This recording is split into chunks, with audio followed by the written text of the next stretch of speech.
આજે આપણે બનાવીશું વેજીટેબલ ચીઝ બટર સેન્ડવિચ. અહીંયા મેં બધા શાકભાજી સમારી લીધા છે. 2 ડુંગળી, 1 ગાજર, 1 કેપ્સિકમ અને 2 મીડિયમ સાઇઝના ટામેટાં સમારીને લીધા છે. મેં અહીંયા 50 ગ્રામ પનીર લીધું છે. એને અડધું પનીર છીણી લીધું અને અડધા પનીરના ટુકડા કરી દઈશું. આ મસાલાની અંદર આપણે 1 ચમચી ચીલી ફ્લેક્સ, ચાટ મસાલો, અહીંયા 1 સેન્ડવિચ મસાલો મેં ઘરે બનાવેલો તો એ એડ કરી દીધો છે. હવે એને બરાબર મિક્સ કરી લઈશું અને હવે આપણા જે પનીરના ટુકડા કર્યા હતા એ આપણે એડ કરી દઈ અને બધો મસાલો મિક્સ કરી લઈશું. અહીંયા મેં મારો સોસ હતો એ સોસ લઈ લીધો છે. એ સોસને એડ કરીશું. આ જગ્યાએ આપણે માયોનીઝ પણ એડ કરી શકીએ અને થોડોક 1 ચમચી જેટલો મેં અહીંયા ટામેટાનો સોસ પણ એડ કર્યો છે. ટામેટાનો સોસ અંદર થોડો એડ કરીશું તો બહુ સરસ સ્વાદ આવશે. આ બધો મસાલો આપણો તૈયાર થઈ ગયો છે. અહીંયા મેં 2 બ્રેડ લઈ લીધી છે. 1 બ્રેડ ઉપર મેં બટર લગાડી દઈશું અને બીજી બ્રેડ ઉપર અહીંયા મેં ગ્રીન ચટણી તૈયાર રાખી હતી એ ચટણી આપણે લગાડી દઈશું.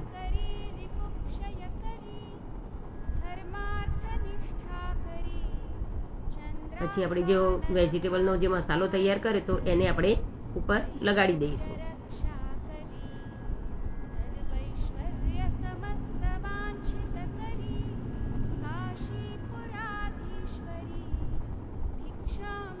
એના ઉપર આપણે ચીઝની સ્લાઇસ પાથરી દઈશું.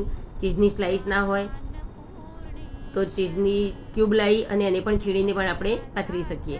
એના ઉપર ફરીથી આપણો જે મસાલો હતો એ પણ આપણે મસાલો લગાડી દઈશું અને બટરવાળી બ્રેડ ઉપર એને મૂકી દઈશું. આપણું આ બ્રેડ તૈયાર થઈ ગઈ છે. ઉપર પણ આપણે એને બટર લગાડી દઈશું. એક બાજુ મેં તવી ગરમ કરવા મૂકી દીધી છે. તેના ઉપર આપણે ધીમા ગેસે શેકી લઈશું. જેવી ક્રિસ્પી કરવી હોય એ રીતે આપણે શેકવાની.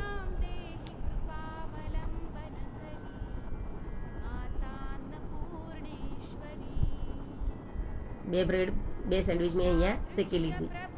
ધીમા ગેસે શેકવાની.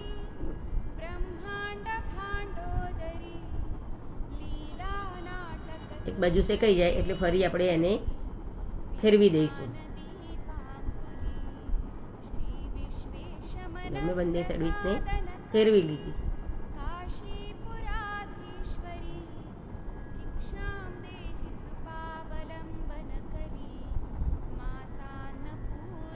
મેં થોડી વધારે ક્રિસ્પી થવા દીધી છે.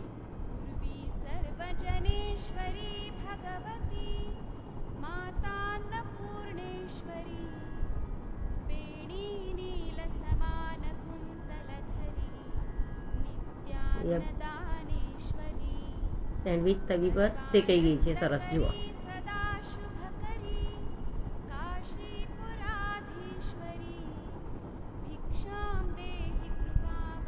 એને આપણે હવે કટ કરી લઈશું. આપણી સેન્ડવિચ તૈયાર છે. Vegetable cheese butter sandwich.